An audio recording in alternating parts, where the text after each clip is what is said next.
Hello guys, మనకి నిన్న Chennai Chepauk stadium వేదిక CSK versus SRH match complete అయిపోయింది కదా.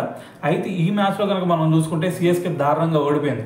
సో అయితే మరి ఈ ఓటమితో దాదాపు ప్లే ఆఫ్ రేస్ నుంచి బయటకు వెళ్ళినట్టే అని చెప్పాలి సిఎస్కే పరిస్థితి. అయితే ఇటువైపు ఎస్ఆర్హెచ్కి అయితే మరి రాబోయే మ్యాచ్ల్లో మరి ప్రతి మ్యాచ్ కూడా డూ ఆర్ డే మ్యాచ్ అని చెప్పాలి. అయితే ఇదంతా పక్కన పెడితే మరి నిన్న మ్యాచ్లో మరి ఓవరాల్ సినారియో ఏం జరిగిందనే దాని గురించి క్లియర్గా మాట్లాడదు. అయితే ఫస్ట్ మనకి సిఎస్కే గురించి కనుక మాట్లాడుకుంటే మరి వీళ్ళు ఓవరాల్గా చూసుకుంటే 154 రన్స్ మాత్రమే చేశారు. సో దాని తర్వాత 18.4 అవర్స్లోనే ఎస్ఆర్హెచ్ మ్యాచ్ని ఫినిష్ చేసింది. అయితే దీని తర్వాత సిఎస్కే బ్యాటింగ్లో కనుక చూసుకుంటే మనకి ఇద్దరు బ్యాట్స్మెన్స్ కనిపిస్తున్నారు. సో దాంతోపాటు మరి ఫస్ట్ బాలే మరి ఆశలు పెట్టుకున్న షేక్ రషీద్ ఫస్ట్ బాలే డక్అవుట్ అవ్వడం జరిగింది. సో దాని తర్వాత చూసుకుంటే మరి మిగతా బ్యాట్స్మెన్స్ ఎవరి నుంచి కూడా మంచి కాంట్రిబ్యూషన్ రాలేదు, ఒక 2 బ్యాట్స్మెన్స్ తప్పిస్తే.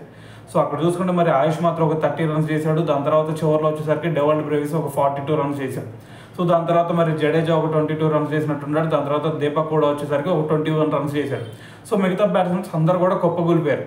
అయితే మరి ఇక్కడ వీళ్ళ బౌలింగ్లో కనుక చూసుకుంటే ఎస్ఆర్హెచ్ బౌలింగ్ సో మరి హర్షల్ పటేల్ ఒక 4 వికెట్స్ తీసుకున్నాడు. సో అదే మ్యాచ్ టర్నింగ్ పాయింట్ అని చెప్పాలి. సో అయితే ఓవరాల్గా చూసుకుంటే 154 రన్స్ చేశారు సిఎస్కే.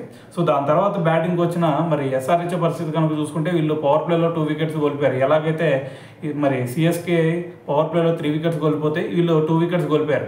సో అయితే ఫస్ట్లోనే వచ్చిన మరి అభిషేక్ శర్మని డక్అవుట్ చేసేసారు. దాని తర్వాత మరి ట్రావిస్ హెడ్కి ఇషాన్ కిషన్ మధ్య ఒక 39 రన్స్ పార్ట్నర్షిప్ సంథింగ్ వచ్చింది. సో దాని తర్వాత చూసుకుంటే వీళ్ళు కూడా టప్ బ్యాక్ టు బ్యాక్ వికెట్స్ కోల్పోయారు. అయితే ఇక్కడ చూసుకుంటే మరి ఇషాన్ కిషన్ చివరి వరకు నిలబడ్డాడు, ఒక 44 రన్స్ చేశాడు.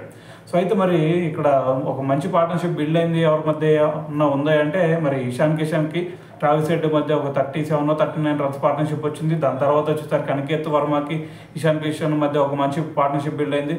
సో వెంటనే వీళ్ళిద్దరు అవుట్ అయిపోయారు. సో దాని తర్వాత చివరిలో చూసుకుంటే కమిందు మెండిస్ అలాగే నితీష్ కుమార్ రెడ్డి, సో వీళ్ళిద్దరి మధ్య ఒక 42 రన్స్ పార్ట్నర్షిప్ ఏదైతే ఉందో సో అది మ్యాచ్ మొత్తాన్ని కూడా మరి చేంజ్ చేసిందని చెప్పాలి. సో మరి ఆఫ్ ది ఆర్డర్లో చూసుకుంటే మరి ఇషాన్ కిషన్కి ట్రావిస్ హెడ్కి మధ్య వచ్చిన పార్ట్నర్షిప్ మ్యాచ్ని బిల్డ్ చేస్తే దాని తర్వాత వచ్చిన మరి అనికేత్ వర్మకి ఇషాన్ కిషన్ మధ్య మ్యాచ్ వీళ్ళిద్దరి మధ్య ఏదైతే పార్ట్నర్షిప్ వచ్చిందో అది మ్యాచ్ కొంచెం బ్యాక్ బోన్గా నిలబడటం జరిగింది. సో దాని తర్వాత చివరిలో చూసుకుంటే వీళ్ళిద్దరి మధ్య కమిందు మెండిస్ అలాగే నితీష్ కుమార్ రెడ్డి, సో వీళ్ళిద్దరి మధ్య వచ్చిన 42 రన్స్ చూసుకుంటే సో మ్యాచ్ సినారియోనే చేంజ్ చేసిందని చెప్పాలి.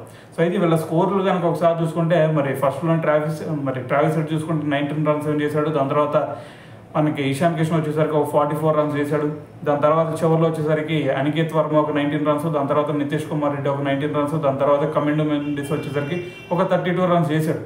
సో అయితే మరి ఇక్కడ సిఎస్కే బౌలింగ్లో కనుక చూసుకుంటే జడేజా 6 ఎకానమీతో బౌలింగ్ చేశాడు, పర్లేదనిపించాడు. దాని తర్వాత నూర్ అహ్మద్ చూసుకుంటే 10 ఎకానమీతో బౌలింగ్ చేసినా సరే సో 2 వికెట్స్ తీసుకున్నాడు. సో ఓవరాల్గా చూసుకుంటే ఈ ఓటమికి గల కారణం సిఎస్కేలో మరి వాళ్ళ బ్యాటింగ్ వైఫల్యం అని చెప్పాలి. సో మరి ఇటువంటి బ్యాటింగ్, సో ఇది స్పిన్ ట్రాక్ అనుకోండి. సో అయినా సరే 154 రన్స్ అంటే సో ఆడుతూ పాడుతూ ఏ టీం అయినా సరే చేసేస్తుంది.